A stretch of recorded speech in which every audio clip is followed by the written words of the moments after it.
মনে হচ্ছে।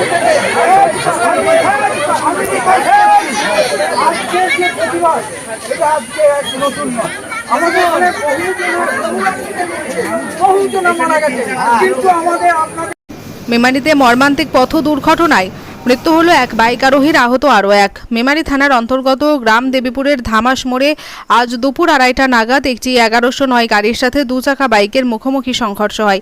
রাস্তার উপর ছিটকে পড়ে বাইক আরোহী ও তার সঙ্গী। এলাকার মানুষ ছুটে এসে তাদের উদ্ধার করে মেমারি গ্রামীণ হাসপাতালে নিয়ে গেলে একজনের মৃত্যু হয়েছে এমনটাই জানা যাচ্ছে। মৃত যুবকের নাম শুভ, তাদের বাড়ি মেমারি থানার বানেশ্বরপুরে। তবে বাইক আরোহীর দুজনের মাথাতেই হেলমেট থাকলেও সংঘর্ষের তীব্রতায় হেলমেট ভেঙে যায়।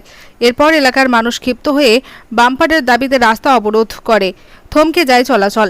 প্রায় 2 ঘন্টা রাস্তা অবরোধ হওয়ার ফলে রাস্তার দুপাশে সারি সারি দিয়ে দাঁড়িয়ে পড়ে মোটরসাইকেল থেকে শুরু করে যাত্রীবাহী বাস।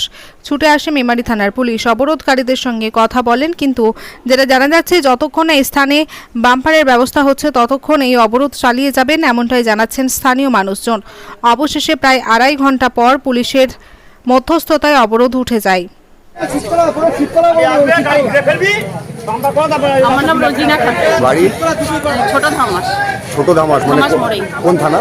মেমারি থানা। আজকে কি হয়েছে এখানে আপনাদের এখানে? আমাদের এখানে এই ধামাস মোড়ে এই সুলতানপুর থেকে আগত একটা মোটরসাইকেলের সঙ্গে এখানে লরির ধাক্কায় একজনা আহত হয়েছে আর একজনা নিহত হয়েছে।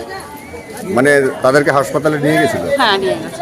এরপর দেখছি যে এলাকার মানুষ এক জায়গায় জড়ো হয়ে রাস্তা অবরোধ। কি কারণে রাস্তা অবরোধ করেছে জানেন? অ্যাকচুয়ালি এখানে মানে এত স্পিডে গাড়ি যায়, কিন্তু এখানে কোনো মানে ইয়ে নেই, বাম্পার নেই, সেই জন্য যাতে বাম্পার হয় আর যাতে অ্যাক্সিডেন্ট কম হয় সেই জন্য প্রায় অ্যাক্সিডেন্ট হয়। এর আগে কি পুলিশ প্রশাসনকে জানানো হয়েছে? কিন্তু সেরকম কোনো ব্যবস্থা নেওয়া হয়। আজকে পুলিশ প্রশাসন এসছে এই অবরোধে? এসেছে, কিন্তু হ্যাঁ সুরা হচ্ছে না তো। আচ্ছা, যখন ঘটনা ঘটছে সেই মুহূর্তেই হয়তো কিছু হচ্ছে, তারপরে আর কিছু এইটা দিকে আর কোনো লক্ষ্য। আপনারা কি চাইছেন এখন? আমরা চাইছি এখানে মানে বাম্পার হোক, আরো কিছু ট্রাফিক পুলিশ বসানো হোক বা কিছু, যেটা করলে মানে অ্যাক্সিডেন্ট হবে না।